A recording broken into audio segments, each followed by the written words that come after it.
예, 여러분 안녕하세요. 네, 연동교회 상담 코칭 아카데미 여러분, 또 그리고 또 관심을 가지고 이런 상담 코칭 관련 강의에 들어오신 여러분 반갑습니다. 오늘의 강의 주제는 정신분석과 코로나 시대의 자기이해, 이런 제목입니다. 예, 여러분 정신분석에 대해서 좀 익숙하신 분들도 있을 것이고 좀 생소하다는 분들도 있을 거예요. 그럼 이제 코로나 시대는 우리가 공평하게 다 처음 가는 시대죠. 예, 함께 가게 돼서 반갑습니다. 자기이해라는 것은 언제나 계속해야 되는 작업이면서 매일 새롭게 구성돼야 되는 부분이기도 합니다. 이런 귀한 제목을 갖고 강의를 하게 돼서 참 기쁩니다. 여러분, 저를 간략하게 소개한다면은, 예, 제 이름은 박순이고, 연세대학교에서 상담 코칭학을 공부를 했고, 현재는 연세대학 상담 코칭 지원센터에서 오랫동안 일을 했는데, 이제는 연세다움 상담 코칭센터 원장으로 일하고 있습니다. 저는 상담과 코칭을 지속적으로 공부하고 또 상담과 코칭을 강의하고 실제 상담과 코칭을 실시하는 그런 사람입니다. 예. 오늘 강의에 개요 이제 어떤 목차로 나아갈까 할 때 제일 먼저 정신분석 치료의 개요 부분을 다룰 거예요. 그 다음에는 이 정신분석이라는 방법론을 지구상에 만들어낸 프로이트라는 학자는 어떤 삶을 살았고 어떻게 자기만의 이런 정신분석 방법을 발전시켰는가, 그의 학문적 발전 과정을 따라가 보겠습니다. 그 결과로 나온 정신분석의 주요 개념, 그리고 성격, 이론, 또 발달 개념, 이런 것을 함께 아주 중요하게 다뤄보고, 네 번째는 정신분석에서는 어떻게 치료하는가, 치료 이론까지 살펴보겠습니다. 그리고 조금 그 다음에는 코로나 시대에 뉴노멀이라고 써봤는데, 우리가 늘 익숙하고 자연스럽다고 생각했던 것을 우리가 지금 새롭게 만들어내야 되는, 그래서 뉴노멀이라고 그러는데 어떻게 우리가 이 과제를 함께 할 수 있을까, 이런 주제를 했고, 그러면서 함께 가기도 하면서 각자 자기는 이 코로나 시대에 어떻게 나를 새롭게 창조해 나갈 수 있을까, 이런 6가지의 소 제목을 가지고 전체 목차를 구성했습니다. 예, 제가 정신역동 강의를 기다리면서 정말로 여러 가지 생각을 하게 됐어요. 연동 상담 코칭 아카데미와 다시 연동하게 돼서 기쁩니다.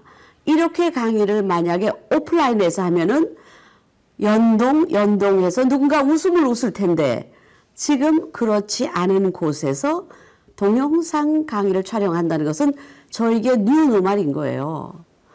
아주 교회 당국이 코비드 사태를 주시하고 정부 시책을 충분히 준수하면서 고심한 영역들이 많았을 텐입니다. 모든 교회가 언제나 모이기를 힘쓰고 예배, 전도, 봉사, 이런 전통으로 유지되었었는데 코비드 시대에 뉴노멀 교회를 만들어가고 있습니다. 전혀 해보지도 않았고 이상하고 낯설은 방법을 가지고 새로운 목회와 선교, 양육과 나눔의 모델을 우리가 함께 창출해 나아갑니다. 교회를 통한 하나님의 터치를 강화하기 원하는 교인과 지역사회 시민들에게 이 언택트 시대의 진정성 있는 접촉, 터치를 어떻게 만들어 나갈까, 우리의 과제죠. 상담 아카데미는 이러한 고민과 솔루션의 한 중심에 있다고 생각합니다. 왜냐하면 사람에 대한, 이웃에 대한 이해의 확장, 이웃에 대한 인격적인 존중, 이런 것이 상담과 코칭의 기본 중에 기본이기 때문입니다. 강의를 준비하면서 어떻게 연동교회 상담 아카데미 가족과 일반 교우들에게 정신분석을 안내할 수 있을까 고심하였습니다. 우선은 프로이트의 정신분석의 기본 개념만을 중심으로 오늘의 강의안을 구성하였습니다.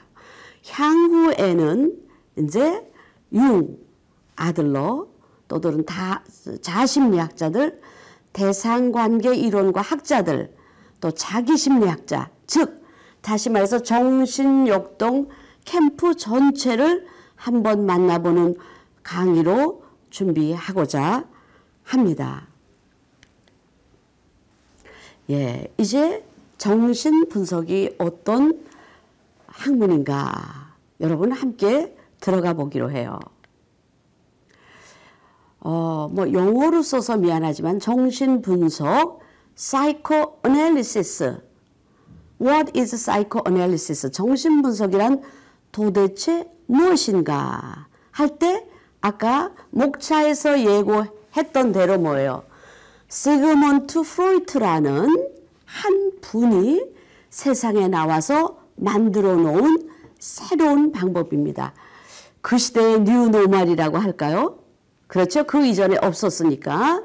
프로이트는 1856년에 태어나서 1939년에 돌아가셨기 때문에 너무나 유명한 학자이기 때문에 보통 출생연도와 사망연도를 우리가 기억합니다. 왜냐하면 이분의 이론은 그 시대 속에서 만들어졌고 그 시대 안에 여러 가지 요구에 답한 것이고 우리가 지금 어때요? 많은 거의 80년이 지났죠? 80년이 지난 시각에서 보면 비판받은 것도 많고 수정받은 것도 많고 보완된 것도 많아요. 그러나 시그먼트 프로이드는 우리가 19세기에서 태어나서 20세기 초반에 지구에 어떤 일이 있었죠? 세계 1차 대전과 2차 대전이라는 엄청난 대재앙이 있었어요. 그 와중에 그분의 삶이 있었고 그분의 이런 학문적인 결정이 있었다는 것을 우리가 기억할 필요가 있다고 생각합니다. 프로이트는 우리가 다 원하는 것, 마음을 정확하게 알기 원하는 것, 인간의 마음을 어떻게 잘 알 수 있을까? 이 부분에 대해서 깊이 연구한 학자예요.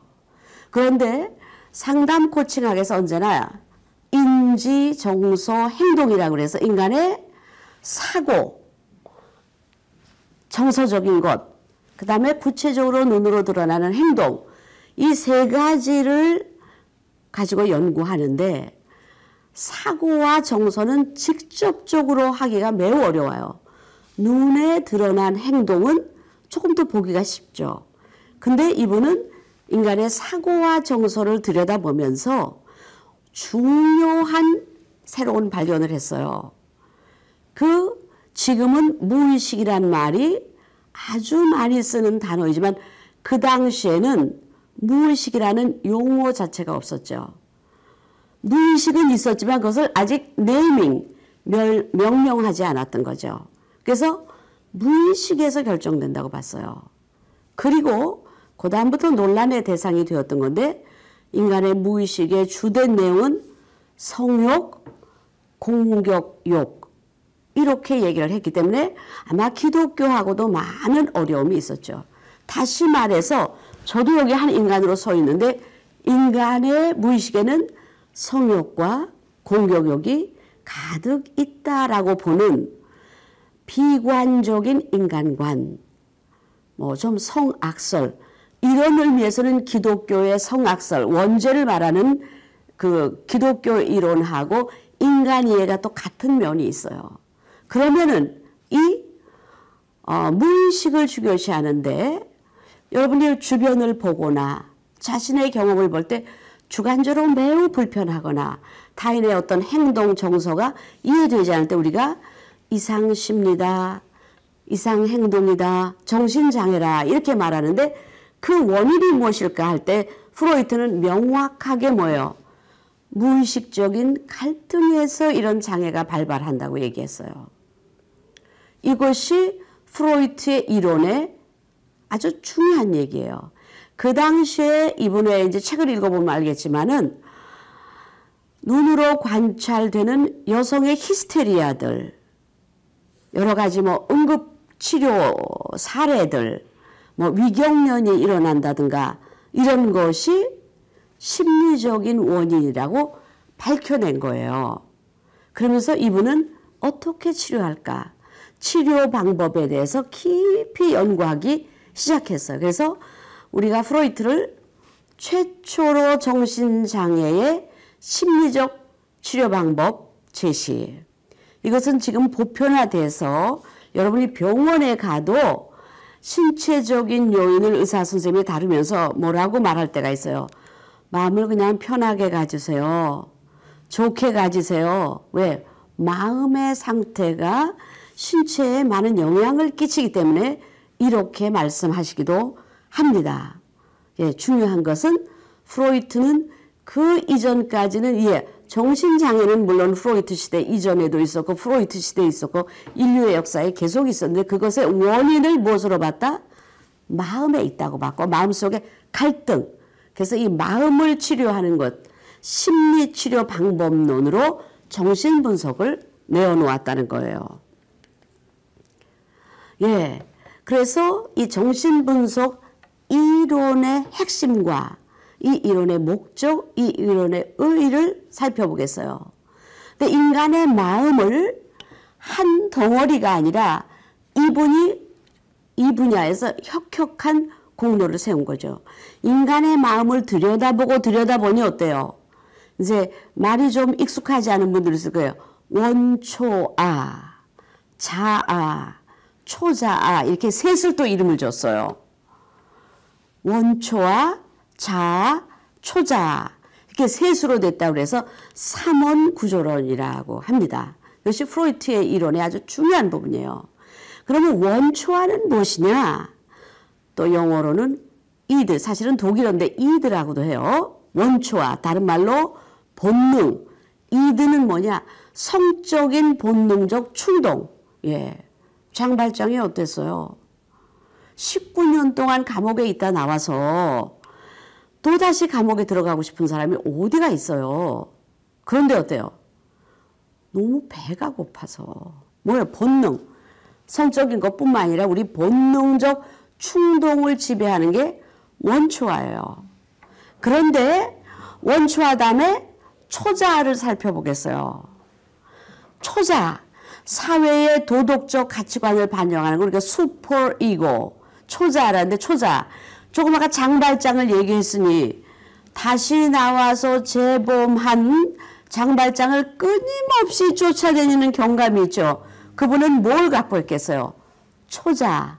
남의 물건을 훔쳐서는 안 된다. 이걸 가지고 열심히 해요. 그리고 제가 교회에서 강의를 하니까 교회는 사회의 어떤 기관이겠어요? 초자아적인 역할을 하는 기관이에요. 그럼 원초아와 초자아 사이에 차라는 게 있어요. 뭐 여러분이 짐작하시는 대로 본능적인 충동과 사회 환경의 요구를 어떻게 중재하는, 통합하는, 예, 갈등을 없애주는 것을 자아라 이렇게 이름 줬어요. 이분은 학문을 하시는 분들은 새로운 전문 용어를 만들잖아요. 원초아라는 말, 이고라는 말, 또 슈퍼 이고, 초자아라는 말. 근데 이 개념을 같이 가지고 우리를 강의를 진행하는 것은 매우 중요해요. 근데 제가 이것을 아주 더 쉬운 이야기로 이 원초아와 자아와 초자아를 항상 우리 안에 있는 거예요. 근데 어떤 때는 새벽기도 할 때는 초자아에 많이 기울다가 어때요? 새벽기도 가서 너무 피곤하면 어때요? 사실 뭘 할 일이 있었는데 낮잠을 자버린다는 건 뭐예요? 본능에 굴복해서 그러다가 깜짝 놀라서 어머 내가 12시에 뭐 하기로 했는데 하는 거예요. 자아의 기능이죠. 하루에도 수도 없이 우리는 원초아와 자아와 초자아 사이에 우리가 왔다 갔다 하는 거에서 제가 이것을 조금 여러분이 생경하게 생각할지 모르지만 물침대처럼 이쪽을 너무 강조하면 저쪽이 모자라고. 그러니까 중심을 잡기가 어려운 거예요. 왜? 여러분도 이런 상담 코칭을 왜 배워요? 모든 거에 답이 딱딱 나오고 그대로 실행된다면 모르겠는데 어떤 때는 이쪽으로 기울고 저쪽으로 기울고 그러죠. 예, 원초와 자, 초자 개념을 가지고 정신분석의 목적을 들어가 보겠어요. 한마디로 목적을 이제 프로이트의 책을 읽어보면 많은 그림이 뭐가 나왔냐면 상징적으로 그 옛날에 그때 19세기에 쓰던 랜턴이 있어요. 등불. 그때만 해도 아마 전기가 그렇게 많이 보급 안 돼서인지 등불을 들고 동굴에 내려가는 그림이 많이 나와요. 예, 뭐예요? 사람의 알 수 없는 마음속 깊은 곳을 내려가 보는 곳. 그 깊은 곳에 무엇이 있어요? 무의식이 있는데 그 무의식을 등불을 갖고 내려가서 자세히 봐서 어떻게 의식화한다. 한마디로 해서 정신분석의 목적은 뭐예요? 내가 알지 못하던 무의식을 이제 의식 세계로 가져오는 거예요. 그럼 요거의 방법이 무엇이냐? 두 번째는 나중에 자세히 다루겠지만 자유연상, free association, 자유연상 이게 뭘까? 예, 힌트를 하나 드리고 가면 여러분이 마음대로 생각해 보세요. 어머니라는 단어를 들었을 때 여러분이 생각나는 형용사 3개를 하세요. 그러면 그분의 자유연상이 나오는 거예요. 또 아버지라는 단어를 들었을 때 본인이 생각나는 거. 또 이것도 뭐예요? 하나님 할 때 생각나는 단어로 갈 수 있죠. 이 자유연상이라는 단어가 21세기에 보다 자유로워진 시대의 사람들에게는 별일이 아니지만은 프로이트가 살던 19세기 말과 20세기 초, 예, 세기 말, 요즘은 너무 시대가 자주 바뀌어서 세기 말의 개념보다도 우리가 2000년대에서 지금 2020년 왔는데 벌써 코비드 시대가 와서 뭐 세계의 패러다임을 지금 바꿀 수밖에 없는데 그 당시만 해도 굉장히 엄격한 시대였어요. 그래서 자유롭게 말하는 것이 허락되지 않았어요. 우리나라 뭐가 생각나세요? 조선시대죠. 원하는 답을 말해야지 내가 솔직하게 말할 수 없는데 프로이트가 이 금기를 깬 거예요. 옳고 그름이 없이 생각나는 대로 떠오르는 대로. 프로이트의 정신분석의 방법은 카우치에 누이는 거였어요. 누이는 건 뭡니까? 이건 또 퇴행하게 하는 거예요. 똑바로 앉아서 뭐 잘하시오가 아니라 어린아이처럼 편하게 누워서 내 분석가의 얼굴도 보지 말고 편안하게 하십시오 이랬어요. 그러면 프로이트는 그 얼굴을 보이지 않게 뒤에서 이 얘기를 들으면서 했어요. 자유연상. 예, 이것이 100년을 넘게 하다 보니까 이제는 많이 보편화됐어요. 두 번째 방법은 이제 꿈 분석. 여러분이 아마 이런 말을 많이 들어봤을 거예요. 무의식으로 가는 왕도는 뭐다? 꿈이다. 예. 프로이트, 나중에 이제 공부하게 될 융은 꿈 분석 방법론이라는 방법론을 내웠고, 자신들의 꿈은 물론이고, 환자들의 꿈, 뭐 5만 사례, 10만 사례 이상으로 꾸준히 솔직하게 그 꿈을 들여다보고 분석하고, 연구해서 꿈 분석 방법론이라는 것을 또 세상에 나왔어요. 그 다음에 전이와 저항 분석. 이것은 조금 어려운 개념인데 나중에 자세히 할 때가 있기 때문에 전이와 저항 분석. 이런 다양한 방법을 통해서 결국은 목적은 뭐예요? 내담자로 하여금 자신의 무의식적 갈등과 역동을 의식화하게 하는 것. 예, 그러고 이제 여기에 이제 프로이트가 직접 한 말인데 중요한 말이에요. 프로이트가 원초아가 본능이 있는 곳에 이고 자아가 있게 하라. 이게 뭐예요? 본능만 놔두면 어떻게 돼요? 사고 치는 거예요. 그러니까 본능이 있는 곳에 자아가 따라가시오. 따라가 있어야 된다. 그래서 정신분석 이론 계열에서는 자아 강도를 높이는 것, 이고 스트렝스를 높이는 것을 굉장히 중요한 목적으로 생각해요. 여러분의 지금 자아 강도는 어떻습니까? 물론 심리 검사를 하면은 뭐 한 30에서 65소 사이에 있는 그 뭐 검사, 어떤 검사에서는 그것을 이제 보통 수준이라고 말하는데 낮은 쪽에 가는 사람이 있어요. 높은 쪽에 가는 사람이 있어요. 우리가 신앙인들도 어떻게 했어요? 건강한 자아를 확고하게 이고를 수립하는 것은 우리의 굉장히 중요한 목적입니다.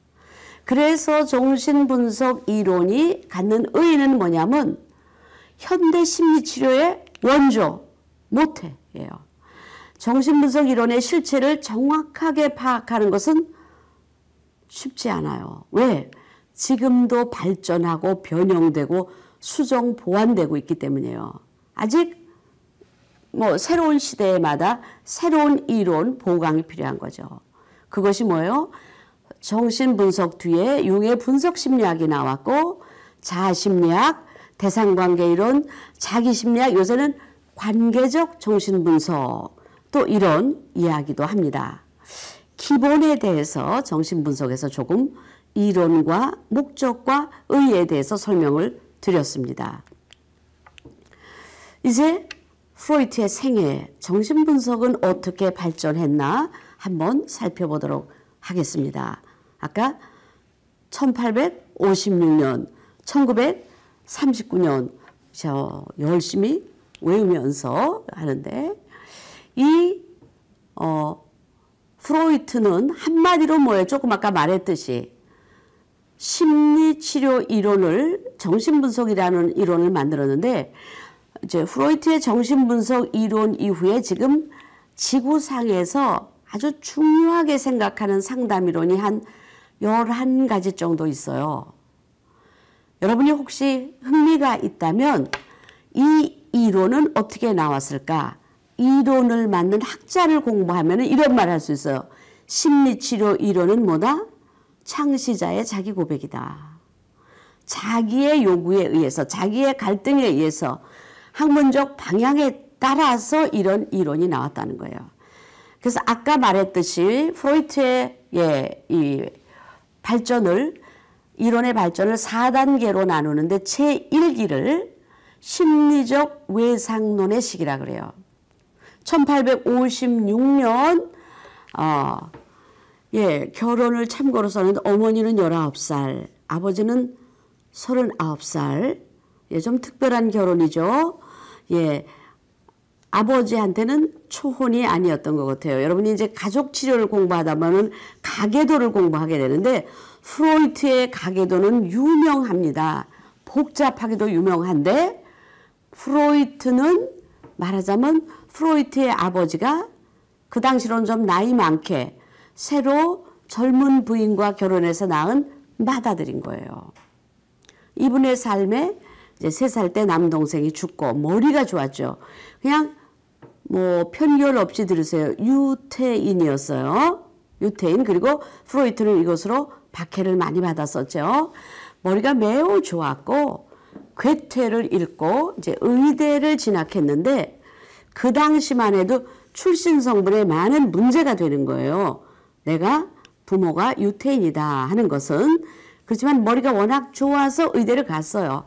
그래서 브로이어 선생님도 만났고 안나 오양의 사례, 안나 오양의 프로이트는 사례 연구로 유명한데 안나 오양의 사례라는 게 있어요.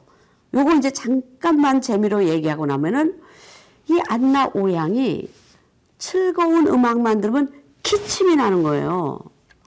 왜 그러는지 모르겠어요. 즐거운 음악, 댄스 음악이 나오면 기침이 나와요. 그래서 프로이트는 세밀하게 분석하는 사람이기 때문에 안나 오양의 기침이 바로 아버지가 질병으로 임종하려고 하는 터미널 환자일 때 가서 간병하면서 소녀가 딸이 아빠를 간병하면서 심정이 어땠을 것 같아요? 내가 그냥 열심히 간병해야지만 했겠어요? 힘들었겠죠. 어린 사람이 하다 보는데 이웃집에서 즐거운 댄스 음악이 나왔어요. 그럴 때 순간 어땠어요? 아우 춤추러 가고 싶었어요. 근데 그 생각을 어떻게 아빠가 아픈데 내가 이러면 안 되지. 그때 어떻게 왜 남성들도 좀 쑥스러우면 헛기침을 우리가 할 때가 있죠. 이것이 돼서 이거와 연계돼서 그 다음에는 댄스 음악만 들으면 기침이 나오는데 이거는 나중에 프로이트가 분석해서 알았지 왜 그러는지를 몰랐던 거예요. 바로 이런 심리적인 원인을 밝혀낸 거예요. 그리고 프로이트는 좋은 스승을 계속 만나요.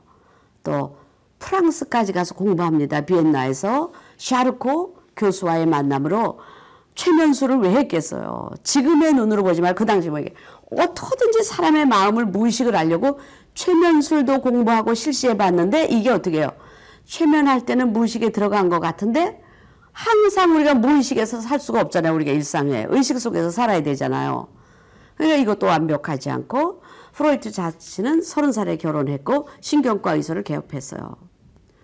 그런데 이제 지나친 성욕설을 강요하는 이제 뭐 브로이어와 선생님과는 훌륭한 제자들은 결별을 하더라고요. 자기 이론을 내느라고. 그리고 나중에 프로이트는 또 누구에 의해서 융과 아들러에 의해서 선생님 이제 고만 이렇게 또 결별을 당하기도 합니다. 그래서 신경증의 원인이 되게 그 당시에는 노이로제를 굉장히 많이 연구했어요. 신경증의 원인이 되는 정신적 손상이 꼭 실제 사건만이 아니라 공상의 산물일 수도 있다. 안나 오양애 같은 것도. 즉 외적 현실 사건에서 내면 세계로 옮겨진 것이고 심리 내적 충동을 이해하기 위해서는 꿈의 분석이 굉장히 중요하다. 이렇게 했어요. 꿈에는 숨어있는 욕구, 특별히 이분은 원망, 충족, 바라는 것을 이루는 것이다. 현실과 반대다. 뭐 이렇게 쉽게 말했는데 1900년대에 출판된 꿈의 해석이라는 책은 정말 명저입니다. 근데 그 다음 10년 동안 60권밖에 안 팔렸다 그래요. 근데 지금은 세계적인 고전이 되어 있습니다. 제2기는 이제 추동심리학의 시기인데 추동심리학, 드라이브 사이콜로지라고 그래요. 정신분석 이론과 치료법을 급속도로 발전했어요. 그러면서 2기에는 최면술의 효과에 실망하고 아까 최면술 대신 미리 말했던 거예요. 자유연상법, 프리 어소시에이션 방법을 독창적으로 프로이트가 개발했어요. 그리고 이제 프로이트는 인간의 발달을 의사였잖아요. 굉장히 자연과학적인 그러니까 심리학자가 과학을 한 게 아니라 과학자가 심리학을 한 거예요. 프로이트는. 그래서 유아기부터 유아기 외상이론, 유아기 공상이론, 어린 아이들의 상태에 대해서 많은 이야기를 했어요. 그 다음에 웨디퍼스 컴플렉스와 유아기 성욕설. 웨디퍼스 컴플렉스는 너무나 중요한 개념이기 때문에 여러분이 신화를 공부한 사람은 웨디퍼스 신탁에 의해서 아버지를 죽이고 부친을 살해하고 어머니와 결혼하게 되는 이런 정말로 어떻게 보면 해괴망측한 이야기인데 이것을 프로이트는 뭐라고 그랬어요? 모든 자녀가 특별히 아들이 누구에 대해서 아버지에 대해 갖는 마음이라고 그랬어요. 여러분 불편하십니까? 근데 이 이론을 심리학적으로 보면 이런 심리가 지금 21세기에도 인간에게 발견되고 있어요. 딸이 아버지 굉장히 아버지가 사랑해주고 좋을 때 가만히 보니까 어때요? 엄마가 있어. 근데 아들이 엄마가 너무 좋아. 여기서 좀 옛날 얘기를 하면은 저희 둘째 아이가 이런 얘기를 했어요. 4살 때 실화예요. 엄마 나랑 결혼하자. 얘가 어디서 결혼이라는 개념을 배웠어요. 4살 때. 그랬더니 엄마 나랑 결혼하자는 게 뭐예요? 엄마 좋다는 얘기죠. 걔가 4살 아이가 결혼을 알았겠어요? 그래서 저는 그때만 해도 왜 이렇게 좀 멋없게 대답했는지 실제로 대답해서 팩트로 엄마는 벌써 결혼했는데 아빠랑 근데 우리 아이가 금방 머리를 쓰더니 그때 우리 집에 저기 이렇게 새 들어 사는 새댁이 있었는데 아빠는 새댁한테 가면 된다네. 짝을 줘요. 왜? 엄마를 자기가 갖고 싶어서. 이런 마음을 뭐라 그래요? 아빠를 없애고 내가 엄마를 차지하고 싶은 마음? 웨디퍼스 컴플렉스라고 그래요. 그런데 이 이론의 고다음 단계 뭐냐면 현실이 그렇게 안 되니까 어떻게 해야 돼? 아, 엄마한테 사랑을 받으려면 어떻게 해야 돼? 아빠처럼 내가 되면 되겠구나. 아빠처럼 되면 돼야지. 이러는 것을 오이디푸스 컴플렉스. 그래서 아빠처럼 돼야지를 동일시화 현상이라 그러는데, 이것이 잘 되는 것이 아들이 소년이 되고 성인이 되는 방법이고, 딸은 엄마처럼 돼야지 아빠의 사랑을 받겠군 하고 열심히 하는 것이 딸이 소녀가 되고 아름다운 여성으로 자라는 방법론인데, 이렇게 이성 부모에 대해서 애정을 느끼는 것을 매우 긍정적으로 생각해야 되는데, 그 당시에는 이거에 대한 비판이 엄청 많았어요. 그 다음에 내면적인 충동, 추동, 이게 어떻게 뭐 하고 싶은 거죠. 하고 싶은 거 우리가 있어요. 하고 싶은 거 다 못하고 살지만 그런 공상, 우리가 머릿속에 있는 것을 다 실행한다면 세상이 어떻게 될까요? 이런 것을 아까 자유현상도 뭐예요? 자유롭게 다 해보는 거잖아요. 추동심리학이라고 그래요. 그 다음에 이제 이때의 프로이트의 아까 삼원 구조론 했죠? 복습하고 넘어간 뭐예요? 원초와 자아, 초자와 인간의 마음이 이렇게 세 가지로 구성됐다는데, 그건 삼원 구조론이라고 그러고, 이번에는 지형학적 모델로 의식, 전의식, 무의식, 이런 지형학적 모델을 또 개발해요. 그리고 더 중요한 개념, 리비도라는 말을 만들어내요.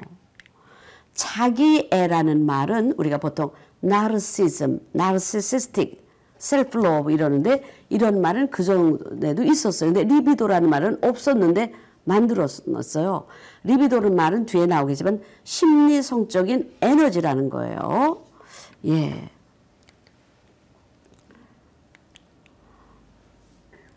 삼기에 가면 무슨 식이라고 그래요?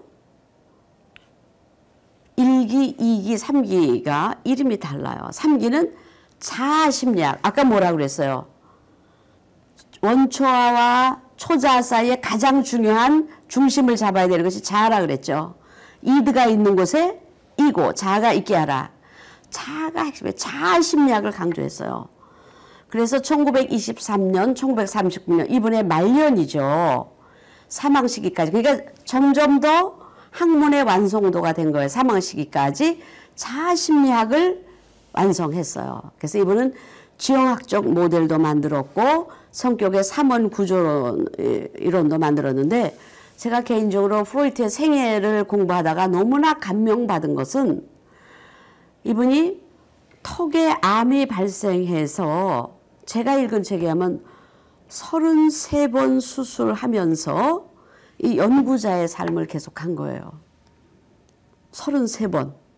그리고 히틀러에 의한 유태인의 박해를 받으면서 84세에 안락사했다고 기록이 되어 있어요. 그럼 여기에서 정신분석이 끝나느냐? 제4기는 이제 사후 정신분석이 본격적으로 발전되어서 오늘날까지 지어지고 있는데, 바로 막내딸 안나 프로이트가 아버지의 이 학문을 계승했어요. 자녀들 중에 유일하게 이 정신분석을 같이 공부했고, 예, 아버지로부터 전수받았고, 이 자아에 대한 강조, 그 다음에 이제 방어기제라는 걸 우리가 많이 쓰잖아요. 그리고 방어기제라는 말 하면서 제가 생각하는 건 뭐예요? 아까 무의식의 공격욕이 있다 그랬는데, 1, 2차 세계대전 때잖아요. 전쟁 용어가 이렇게 심리학 이론했는데, 사실 인간의 삶이 전쟁 아닙니까? 공격과 방어 있죠? 예. 자아와 방어기제라는 책을 안나 프로이트는 출판했어요. 28세에 정신분석 진료실을 개업하고, 이분은 소아정신분석, 어린 아이들에 대한 정신분석을 했어요. 프로이트 아버지가 어떻게 해요? 결혼도 반대하고 공부를 시켰네요. 독신으로 87세 때까지 공부했으니까 자아심리학을 뭐 일단은 원도 한도 없이 많이 공부하고 분석을 했겠죠. 개인의 행복은 어땠을까? 여러분 궁금하면 책 좀 찾아보세요. 예, 그래서 1기, 2기, 3기, 4기 이렇게. 그래서 이제 정신분석의 기본 과정으로 이제 들어가면서 저는 여러분에게 잠깐 여러분 스스로 나는 내 안에 뭐가 있다고 생각하는 사람인가? 그리고 나는 얼마나 나를 알고 있는가? 그리고 얼마나 내가 아는 나를 밖에 개방하는 사람인가? 정신분석이나 심리치료는 전부 다 뭐예요? 가서 토킹, 말을 하게 하는 거예요. 연동 상담 코칭 아카데미에 오시는 건 뭐예요? 여러분의 이야기를 하는 거예요.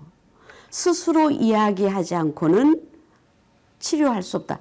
프로이트는 토킹 테라피의 원조예요. 왜? 그 이전에는 말로 치료된다는 생각을 못 했거든요. 수술, 약물 이런 방법을 쓰는데 말만 해도 속 시원한 거 경험하셨죠? 예. 그래서 여기서 한번 성경에 여자들이여 잠잠하라. 이게 말하지 말라는 뜻인가? 그렇지 않다 그래요. 그걸 성경학자들이 연구하면 여자들이요 다른 사람이 말할 때 동시에 말하지 말라 그런 이야기래요. 상담의 가장 중요한 것은 내담자가 와서 말할 때 상담자가 잘 듣는 거예요.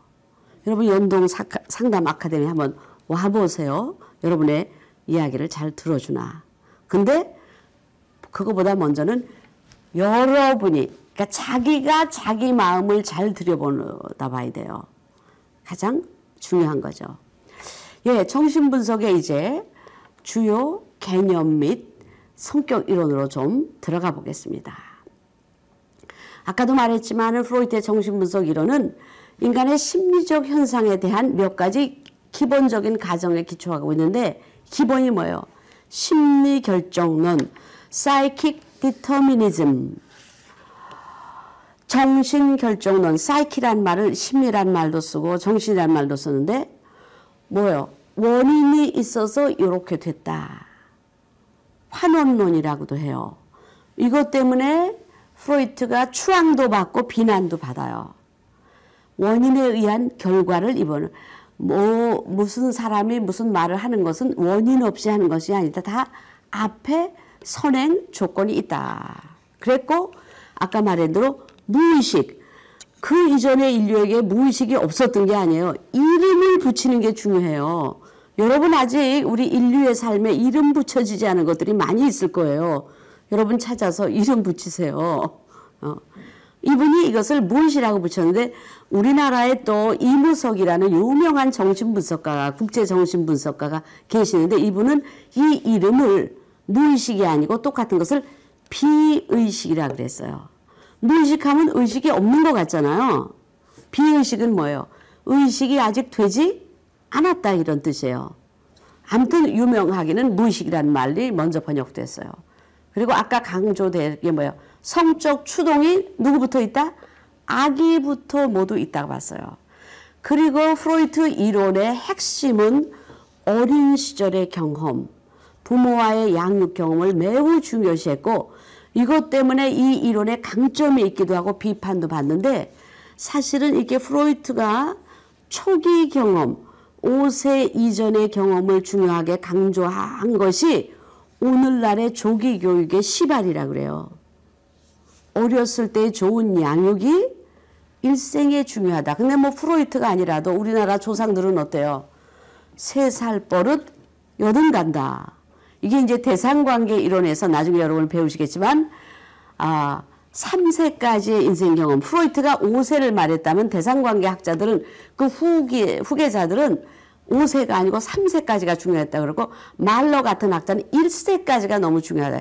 교회에도 많은 가정이 있고 새로운 아이가 태어나는데 정말 신앙적으로 우리가 가장 잘할 일은 1세까지, 3세까지, 5세까지 안정된 양육을 제공하는 거예요. 이거보다 더 중요한 일은 없다고 생각해요. 프로이트가 이런 기초를 놓은 거예요. 어린 시절이 매우 중요하다는 거예요. 건물을 할 때 어때요? 기초가 중요하잖아요. 예, 아까 그 지형학적 모델 무의식 세계에 이제 우리가 들어가 보는데 히스테리 환자를 많이 치료하면서 막 위 경련이 일어나서 급성으로 오는 사람들 보니까 심리적 요인에 보여. 마음이 말 못한 것을 뭐가 말하는 거예요? 몸이 말하는 거예요. 특별히 음식이 들어온 것을 나는 받아들일 수가 없다. 이러는 거죠. 그래서 우리 심리학에서는 구토나 설사나 뭔가를 심리적인 작용에 의해서 거부작용으로 보는 거예요. 구토와 설사. 아까도 말했지만 자유연상, 프리 어소시에이션과 꿈 분석을 통해서 무의식을 많이 보통 때는 볼 수가 없는데 들여다볼 수 있고 1900년 발표한 꿈의 해석에서 인간의 세계를 이제 또 우리의 사고 이렇게 인지 이렇게 한마디로 하지 않고 이거를 3단계로 나눴어요. 여러분 이건 익숙하리라고 생각해요. 의식, 전의식, 무의식으로 구분하는 이걸 토포그래피컬 모델인데 지형학적 모델이라고 이렇게 여러분이 빙산이라는 말 많이 들어봤을 거예요. 그래서 인간의 심리적 경험을 세 가지 수준으로 의식 수준 뭐예요? 내가 아는 거, 뭐 내 이름, 우리 집 어디 이렇게 아는 거. 전의식 수준은 보통 때는 인식하고 있지 못하지만 조금 들어가면 알게 되는 거예요. 제가 오늘 연동교회를 오다 보니까 어때요? 아, 옛날에 연동교회에서 강의했던 제목도 생각나고 그때 일이 잠재해 있다가 올라오는 게 전의식이에요. 그다음에 무의식은 뭐예요? 제가 모르는 제 안에 있는 거죠. 여러분이 모르는 여러분의 마음인 거죠. 그것은 아까 말했듯이 등불을 들고 저 동굴 속에 들어가 봐야 되고 정신분석이라는 것은 분석하시는 분들은 우리나라의 정신분석가가 이렇게 아직 숫자 그렇게 많지 않아요. 프로이디안과 융이안으로 나누는데 그렇게 숫자가 많지 않아요. 융이안도 아마 30분이 안 될 거예요. 보통 분석을 10년 이상 다 받으셔요. 장기적으로 받으시게 됩니다. 예, 지형학적 모델 개발했다는 거 우리가 봤습니다. 예, 금방 얘기했었죠. 예, 요건 좀 넘어가도록 하겠습니다. 이것을 우리가 이렇게 그림으로 그려보면 의식 수준은 내가 아는 거예요. 사고와 지각을 아는 거예요. 우리가 뭐 깨어있는 상태로 아는 거고 전의식 수준은 기억 창고에 들어가서 우리의 기억은 단기 기억과 장기 기억이 있는데 장기 기억은 저장되어 있어요. 여러분이 지금 초등학교 동창생을 생각하지 않지만 조금 누군가 전화 와서 얘기하다 보면 어때요?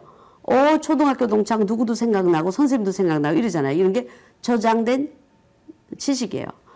이제 무의식 수준이라는 것은 뭐냐 하면 이 속에 아까도 말했듯이 부도덕한 성충동, 비이성적인 소망, 수용할 수 없는 성적인 욕구, 해서는 안 되는 거, 폭력, 남을 때려주고 싶고 여러분 상담하다 보면은 동생을 죽이고 싶어요 이렇게 말해요.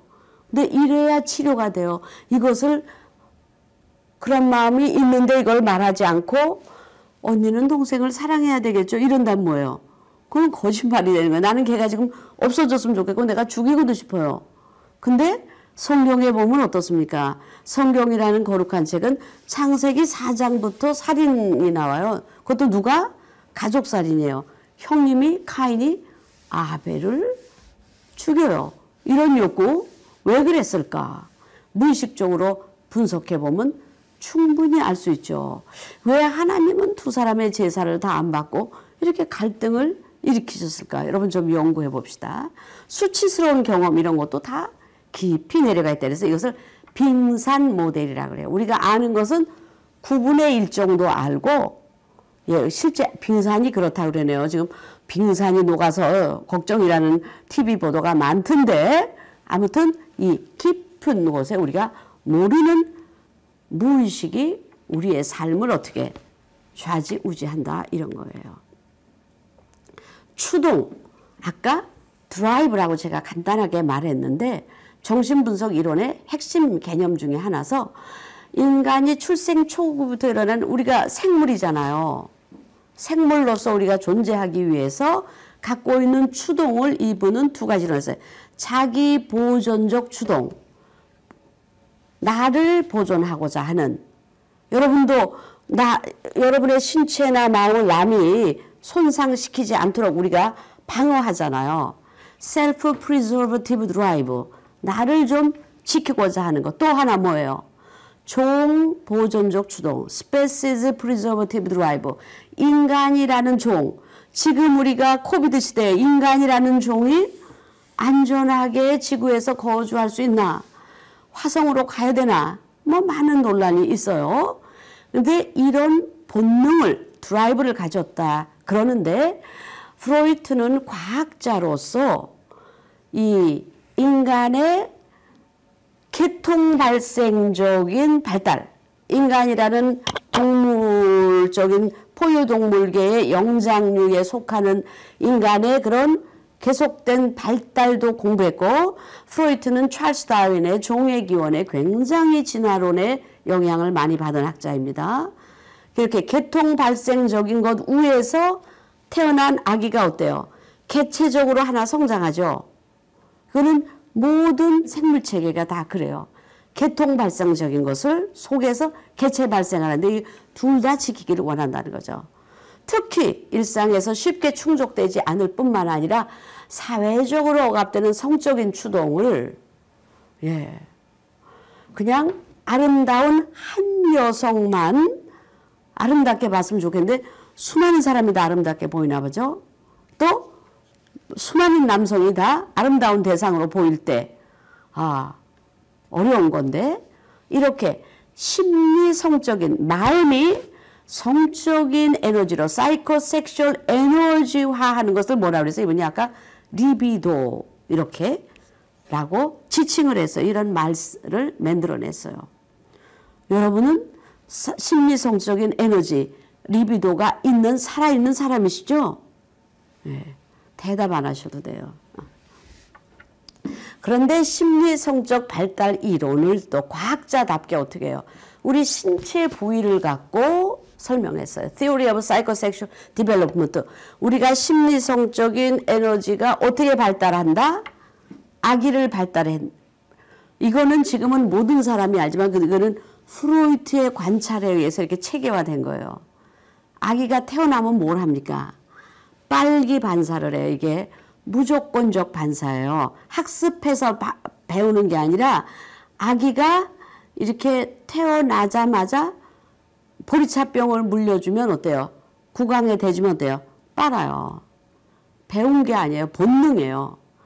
제일 먼저 입에 리비도라는 에너지가 있다. 둘째 단계는 어디에 있다? 학문에 있다. 셋째 단계는 어디에 있다? 생식기에 있다. 그래서 이분이 말한 이론, 오래전에 말한 이래 유아가 뭐가 있다? 성욕이 있다. 이렇게 해서 어린아이가 쾌락을 추구하는 신체 부위는 나이에 따라 변천하며 이런 욕구 충족의 경험이 잘 되었느냐가, 그러니까 어렸을 때는 뭐겠어요? 우유, 젖이 알맞은 온도로 적당한 양으로 필요할 때 오는가, 그 다음에 배변을 잘 하는가, 굉장히 중요하다고 봤어요. 성격 형성에.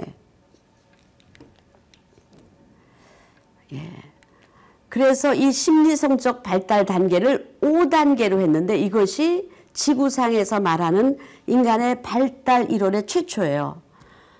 뭐 지금 보면 정말 기초죠. 인간을 사춘기까지 발달했는데 여러분 지금 공부하시는 분이 다 뭐 사춘기는 아니죠? 지금 어때요? 지금의 발달 심리학은 이렇게 5단계가 아니라 전상의 발달 심리학. 발달 심리학은 발달 구간을 설정하는데 인간의 발달 구간을 수정의 순간에서부터 어디까지? 임종의 순간까지 봐요. 그래서 뭐 청년만 발달하는 것이 아니고 중년도 발달하고 노화도 뭐예요? 노화도 발달한다고 봐요. 그것을 발달의 개념으로 갖고 있는데 아무튼 발달 이론을 최초로 정말 세팅을 하신 거예요. 구강기가 뭡니까? 입술, 이제 오럴 스테이지라는 것은 생후에서 1년 반까지 입으로 엄마 젖 빨고 뭐 여러분 다 봤잖아요. 주먹 쥐고 빨고 뭐든지 다 입으로 넘기는 거. 이때 욕구가 과다 충족되면 모두 나중에 학자들도 말했지만은 결핍보다 더 나쁜 것이 과잉 충독이라 그래요. 그렇게 되면은 만족 지연이 안 되고 욕구 지연이 안 돼요. 항상 넘치게 와보다 보면 그래서 의존적이고 자기중심적이고 요구가 많은 구강기적 성격. 근데 많은 사람은 크리스찬들을 말을 많이 한다고 국왕적 성격이라고 비판하는데 우리가 귀 기울여 들어야 될 것 같아요.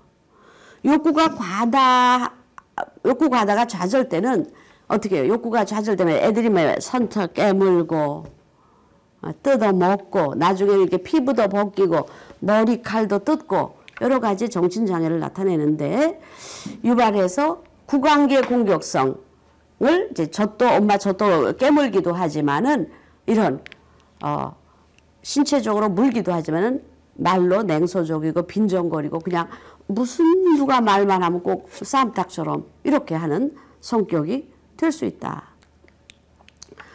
예, 항문기라는 건 뭐예요? 아기 때는 그냥 막 자고 일어나서 먹기만 해도 아주 너무 이쁘잖아요. 근데 그거를 한 1년 하다 보면 어때요? 얘는 계속 기저귀에다 하는 것보다는 배변 훈련을 했으면 좋겠다. 근데 이 항문기 배변 훈련이 지금 과거의 우리의 전통적인 양육 방법하고 현재하고 많이 달라졌어요. 요 한번 읽어보죠. 쾌락을 추구하는 부위가 입에서 어디로 갔어요? 항문. 그러니까 출생 때는 아이가 괄약근이 아직 충분히 발달이 안 돼서 스스로 조절할 수 없었어요. 배변을 참거나 이렇게 할 수가 없었어요. 그런데 이제 근육이 발달해서 배변을 좀 참았다 가다 할 수 있는 괄약근이 된 거예요. 그리고 배설을 했을 때에 쾌감을 경험하는 이때를 항문기라 그래요. 근데 이제 어머니와의 상호작용이 되잖아요. 뭐 어머니라고 하지 맙시다. 요새는 아빠도 많이 하니까 그러니까 주양육자와 배변 훈련을 하는 시기로 이제 통제 여기에다가 해. 여기에다 하라. 그냥 기저귀가 아니고 요새는 많은 기구가 개발되어 있는데 예, 이제 거기에 하도록 통제를 받는 과정에서 이것이 안내를 잘 받으면은 갈등이 좀 적어지고 여기에서 너무 수치심을 옛날에 우리나라 어떻게 했어요? 오줌 쌌다고 옆집에 가서 소금 받아오라 이렇게 수치를 해서 하는 거 이렇게 되면 어때요? 수치감을 갖게 된다 이랬어요. 근데 제가 여기서 말씀드린 것은 혹시 이 강의를 들은 분 중에서 지금 자녀 양육하는 분이 있다면은 요즘은 대체로 그냥 36개월까지를 이 과거의 통제에 반대로 통제하지 않고 그냥 종이 기저를 한없이 채워놓는데 여름이나 겨울이나 여러분은 혹시 유아기로 다시 돌아가면 3년씩 기저귀를 차고 싶은지 손 안 들으셔도 돼요. 조금 잘 조시를 마치면은 이걸 조금 유능감을 빨리 가질 수 있어요. 푸시하려는 게 아니라 관찰을 하면은 우리 아들이 50분마다 소변을 보는구나. 그럼 그 미리 할 수 있고, 그쵸? 얘는 대변을 주로 아침에 본다. 몇 시에 본다. 그러면 그 미리 준비해서 길목에서 기다려서 놀이처럼 아이들 이렇게 밑에서 이게 보는 그 기구 있잖아요. 거기에다 하도록 하면 아주 즐거운 놀이로 할 수 있어요. 근데 이 학문기 때 적절한 욕구를 만족시키면 독립적이 되고 자기 주장되고 협동적이 되죠. 엄마랑 협조를 하게 되잖아요. 근데 너무 이게 지나치게 만족되거나 좌절되면은 한 번 싸면 큰일 난다 이러면 완벽주의적이 돼요. 청결과 질서에 집착. 지금 이제 코로나 19 때문에 우리가 아무래도 과거보다는 어때요? 손도 많이 씻고 접촉도 안 하고 요즘 태어난 아이들은 이런 환경에서 태어날 텐데 과도한 것은 안 되죠. 그렇죠? 인색한 성격. 아주 불결할까 봐 불안해지는 거죠. 예, 양가 감정적인 성격이 생긴다. 이게 뭐예요? 이 초기가 중요하다는 거예요. 구강기와 항문기가 이만큼 중요하다는 거예요. 엄마의 손길, 주양육자의 손길에 따라서 자녀의 성격이 형성되는데 정신분석이 이런 기초를 놓은 이론인 거예요. 그 다음에 남근기. 이 남근기라는 말 때문에 1960년대, 70년대에 여성주의가 일어났을 때 프로이트 이론이 세게 비판을 받았어요. 저도 여성인데 제가 남근을 가져본 적이 없는데 그래서 제가 아까 미리 뭐라 그랬어요. 학자의 이론을 생각할 때는 그 당시의 시대적 배경에서 영어에서도 man 하면은 남자가 아니라 인간까지 여자도 거기에 들어가 있어요. 사실은 영어를 보면 어떻게 woman, 여성 속에 남성이 들어있는데 그리고 여성의 몸에 있다 남성이 나오는데 남성주의, 남성 우월 시대가 지구상에서 오랫동안 되었기 때문에 프로이트가 남성이기 때문에 이런 이론이 나왔고 그러니까 이런 이론의 핵심을 백인 남성들이 만들어낸 이론이다. 이렇게 또 비판하고 볼 수도 있어요. 그럼 21세기에는 좀 새로운 이론이 만들어지겠죠. 그러나 이름이야 어떻든 이걸 이제 웨디팔 피리어드라고 그러는데 이때가 성격에 너무너무 중요한 때예요. 3세부터 6세 아동 성기기인데 이때가 이제 뭐냐면 내가 성적으로 남자다, 여자다를 신체 부위에 다른 것을 아이들이 보기도 하면서 정확하게 알고 또 지금은 좀 다르지만 남자의 역할, 아빠의 역할, 엄마의 사회적 역할이 다르다는 것을 또랑지게 알게 되는 때가 이때예요. 그래서 쾌락을 추구하는 부위가 어디예요? 학문에서 성기로 밝게 돼요. 남자 아동의 경우 자기의 성기에 많은 관심을 갖게 되고 또 여성 중에서 이렇게 이제 자기의 음악에 대해서 관심을 많이 갖게 되는데 여러분이 어린이집이나 유치원에 가보면 아이들이 무슨 선생님의 말을 들으면서 자기도 모르게 자기 성기를 만질 때가 있는데 어른들이 요즘은 어린이집 교사가 안 그러지만 모를 때는 조그만 것이 이른다는데 그게 아니라 자기의 신체가 거기 있다는 것을 확인하는 거예요. 아무 문제가 없는 거예요. 예. 그런데 그 프로이트 때만 해도 매우 기독교적인 저기가 강한 이런 후기였기 때문에 어때요? 특별히 아까 웨디퍼스 컴플렉스와 웨디퍼스 컴플렉스는 다른 말로 하면 부친 살해 욕구예요. 그래서 아빠가 나를 거세하면 어떨까? 거세 불안이라는 개념이 생겼어요. 예. 웨디퍼스 컴플렉스는 아들이 아빠에 대해서 갖는 거, 엘렉트라 컴플렉스는 딸이 엄마에서 갖는 거. 우리나라의 과거에 남아선호 사상이 있을 때 이 상담을 하다 보면 우리 엄마가 아들을 못 낳은 게 너무 서러워서 자기는 서서 오줌을 넣었다는 거예요. 무슨 소리인지 알겠죠? 여기에 또 무슨 이론이냐면 남근 선망이라는 이론이라는 게 있어요. 남근을 여아가 부러워한다. 근데 이것은 후대에 엄청 비판을 받았습니다. 이제 잠복기는 뭐냐 하면 우리가 보통 이제 초등학교 시간이라고 보면 좋을 것 같아요. 이럴 때는 열심히 학교 다니고 성적인 욕망보다는 동성 친구, 학교 생활, 운동 그러면서 자아가 성숙하고 초자 이제 나만의 사상 나는 이런 사람이다 이런 게 만들어지는 때인데 이때 학교라는 것은 어때요? 저는 학교의 다른 이름을 열등감 공장이라 그래요. 반의 1등도 1명, 전교 1등도 1명 성적으로 평가하기 때문에 아이들이 어때요? 좌절을 많이 해요. 전교 1등도 불안해요. 또 누가 다음에 내 거를 뺏어갈지 몰라서. 열등감을 많은 아들이에요. 성적으로, 외모로, 부모의 경제적으로. 교회는 이런 거에 대해서 새로운 대안을 내어야 된다고 생각해요.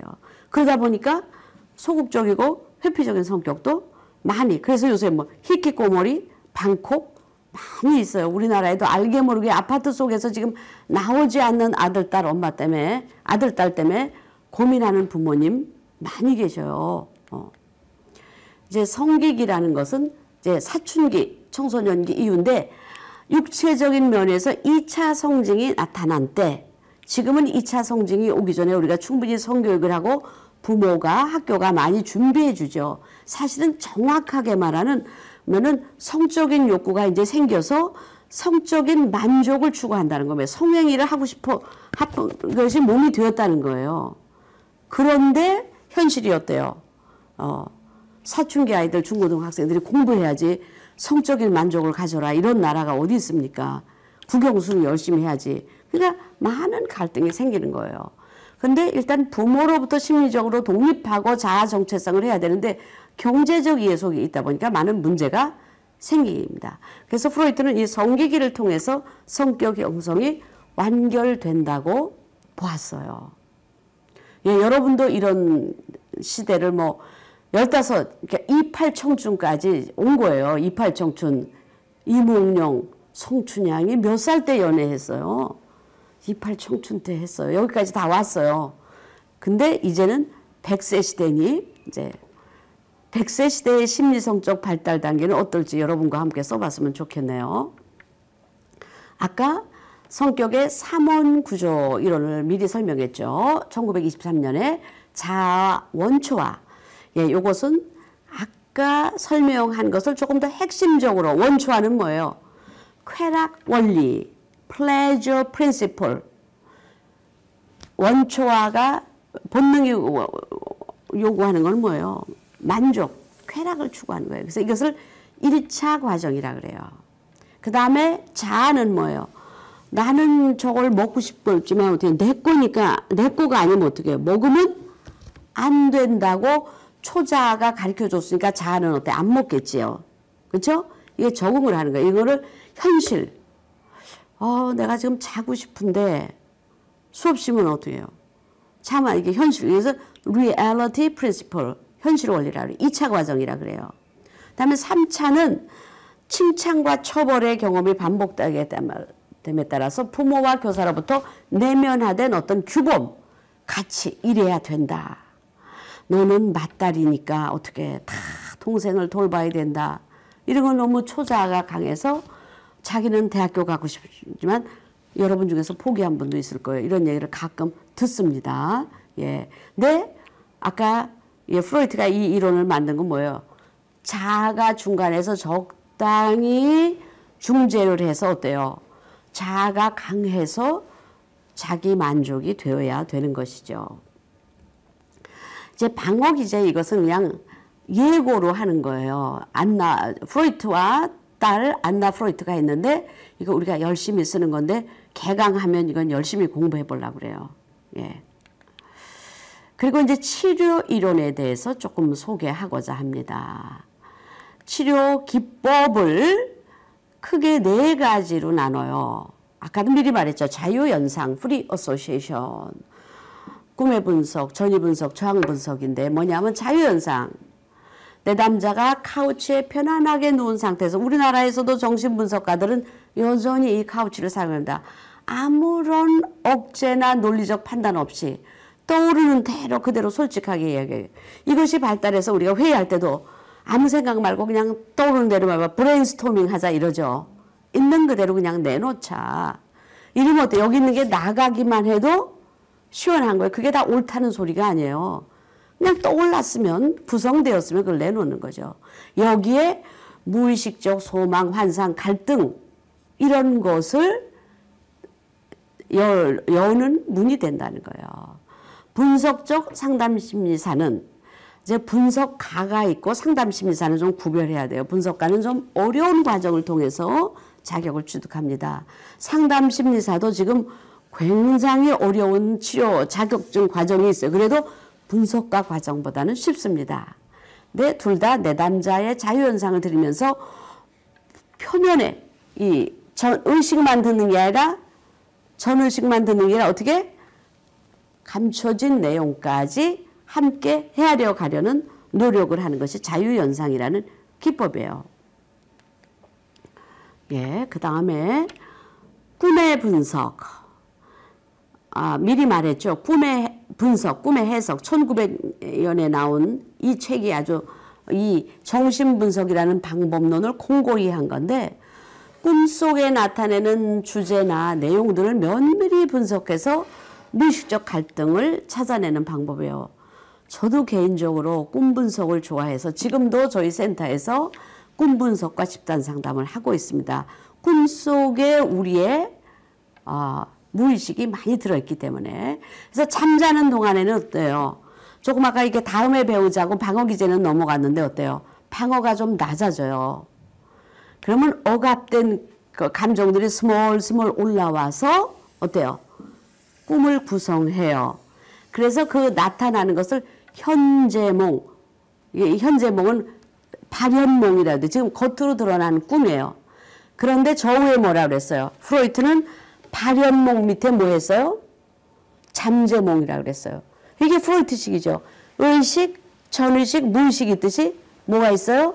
겉으로 드러난 겉꿈과 뭐가 있다? 속꿈이 또 있다요. 왜? 왜? 초자가 검열해서, 자아 초자가 검열을 해서 그대로 다 드러내기가 불편해서 변형을 하고 압축을 하고 응축을 한다는 게 꿈 분석 이론의 핵심인 거예요. 그리고 대체 이동을 해요. 내가 A를 좋아하는데 A를 직접 말하기는 불편하니까 좀 안전한 대상, 뭐 교수님을 좋아하면 그냥 괜찮은 이렇게 젊은 청년으로 대체시키는 거죠. 이런 이동도 시킵니다. 꿈에. 예, 세 번째가 전이 분석인데 이것은 굉장히 중요한 개념이에요. 정신분석 개념 중에서 정말 탑3 안에 들어가는 개념이에요. 전이 분석이라는 건 뭐냐면 Transference Analysis라는 것은 아까 뭐라 했어? 우리가 태어나서 여러분 누구나 태어나서부터 그냥 계속 사는 거잖아요. 근데 어릴 적은 어때요? 우리가 인간은 매우 미숙하게 태어나서 스스로 못 살아요. 부모의 수많은 돌봄이 없이는 우리는 살아남을 수가 없어요. 코끼리 같은 동물들은 태어나서 6시간이면은 엄마 옆에서 수영을 해요. 예쁘게 수영을 해요. 길이는 양수에서 떨어서 40초 후에 걸어요. 우리는 40초 후에 뭘 하죠? 16살이 돼도 26살이 돼도 지금 독립이 안 되는 게 문제예요. 근데 이 부모와의 오랜 과정에서 이제 어떤 이미지를 갖게 되는데 내담자가 치료자 과정에서 치료자에게 나타내는 전이 현상인데 전이가 뭐냐면 내담자가 과거에 중요했던 타인, 중요한 타인이 대체로 누구겠어요? 부모라고요. 맞아요. 대체로 부모, 주양육자, 매일 보던 사람, 매일 밥 먹고 같이 사는 그분들과의 무의식적인 갈등이나 부적절한 인간관계 패턴을 어때요? 지금 여기 계신 분석가는 부모가 아닌데 그 부모 대하듯이 대하는 거예요. 그래서 부모와 좋은 감정을 가진 사람은 어때요? 아우 분석가가 너무나 잘해주겠지 이렇게 생각을 해요. 근데 어때요? 부모와 좋지 않았던 사람은 분석가를 보기가 싫은 거예요. 제가 사례를 하나 뭐 시간 관계상 사례를 많이 안 했지만 저의 내담자 중에 한 분 이런 분이 있어요. 사실은 그분은 조울증이 깊어서 계속 약물 치료를 해야 되는데 약물 치료와 심리 치료를 병행해야 되는데 상담실에 와서는 약을 꼭 계속 먹겠다고 하고 보면은 병원에 안 가요. 또 갔다 와서도 먹지를 않아요. 상담사의 역할 중에 하나가 약물 치료를 모니터링을 해줘야 돼요. 정신과 의사한테 받아온 약을 꾸준히 잘 먹는가? 어떻게 부작용은 없는가? 부작용을 의사 선생님한테 말해서 자기한테 맞는 약을 잘 먹는가? 무단으로 끊지 않는가? 이렇게 해야 치료가 효과가 나는데 이 친구는 먹질 않아요. 그래서 사실은 여러분 약물 치료가 꼭 필요한 사람이 약을 먹지 않으면 어떻게 돼요? 병이 심해져서 강제 입원 이렇게 생기는 거예요. 그래서 강제 입원을 하고 태어나고 왔을 때 내가 어떻게 그렇게 병원을 가기가 싫었냐. 그랬더니 이 친구가 하는 말이 이 교수님이 이제 대학병원 다니는데 교수님이 군대 때 부대장 같이 생겼다는 거예요. 부대에서 굉장히 적응적인 어려움을 가졌는데 그게 어떻게 이 지금 저 정신과 의과대학의 교수님이 부대장이겠어요? 아니죠. 근데 외모가 뭐 닮았다든가 안경이 하나 닮았다든가 흰머리가 닮았다든가 이유가 없어요. 그런 연상을 일으키면 그 마음이 와서 처음에는 모르는 거죠. 왜 내가 이렇게 병원에 가기 싫지? 가야 되는데 가야 하는 줄 아는데 어때? 초자아는 근데 그래요. 본능은 가기가 싫어. 무의식에 뭐예요? 그 군대에서의 암울했던 그 부대에서의 경험들이 못 가게 한 거. 이런 이제 전이 분석을 누구한테 일으켜요? 분석가한테 일으키는 거를 치료해줘요. 이게 이제 전이가 여러 가지 현상으로 나타나요. 분석가가 좋을 때 긍정적 전이가 일어나기도 하고 부정적 전이가 일어나기도 합니다. 부정적 전이가 일어나는 것도 문제고 마냥 긍정적인 것도 문제예요. 그분이 아니기 때문에 정확하게 알아야 돼요. 그 다음에 마지막으로 저항 분석. 예. 프로이트. 참 용이 주도하죠, 이분은. 조금 덜 했는데 넘어갔네요. 저항 분석. 뭐, 레지스탕스 하니까 뭐가 나와요? 2차 세전 때 지하 운동하는 resistance analysis, 저항이라는 거예요. 내담자가 치료 과정에서 나타내는 비협조적이고 저항적인 행동을 의미하는 거예요. 반치료적인 행동을 나타내는 일이 있으며 무의식적인 원인에 의해서 잘 모르고 이렇게 되는 거예요. 저항 행동의 분석을 통해서 내담자의 무의식적 의도와 갈등을 살펴볼 수 있는데 저항 행동에 뭐가 있겠어요?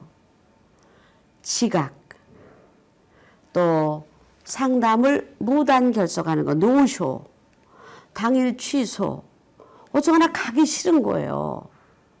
이런 것 자체도 그 사람의 중요한 무의식이기 때문에 이걸 분석을 해야 되는 거예요. 예, 이것은 이제 물론 내담자를 중심으로 말했지만은 상담사도 똑같은 인간이기 때문에 상담사도 자기의 이게 상담사 것은 전이라고 하는 거 역전이라고 그러고 상담사도 자기 저항을 분석해 봐야 돼요. 예를 들면 새어머니로부터 생모와 사별하거나 이혼으로 이렇게 새어머니로부터 어려움을 당했던 어떤 사람은 내담자가 자기가 와서 새엄마라고 얘기를 하니까 그때부터 어떻게 잘 안 들리는 거예요. 상담이 잘 안 되는 거예요. 왜? 새엄마에 대한 나의 역동이 떠오르는 거예요. 이걸 또 분석을 해야 되는 거예요. 여러분 강의 들은 중에서도 새엄마가 많으실 텐데 제가 보면은 훌륭한 새어머니들이 너무 많아요. 정말 생모보다 더 노력하는 새어머니들이 많은데 전통적인 관습 때문에 새어머니가 인정받기는 매우 어려워요. 저는 주변에 훌륭한 새엄마를 많이 알고 있어요. 저는 정말 내가 엄마 노릇하는 것보다 저분들이 훨씬 훌륭하다. 그럼 뭐 지금 시간이 없어서 사례까지는 얘기 안 하겠지만 아주 무한한 사랑으로 잘 양육하시고 좋은 관계를 유지하는 분들을 제가 사례로 다음에 시간 있으면 좀 얘기해 봐야 되겠네요. 예, 많이 있어요.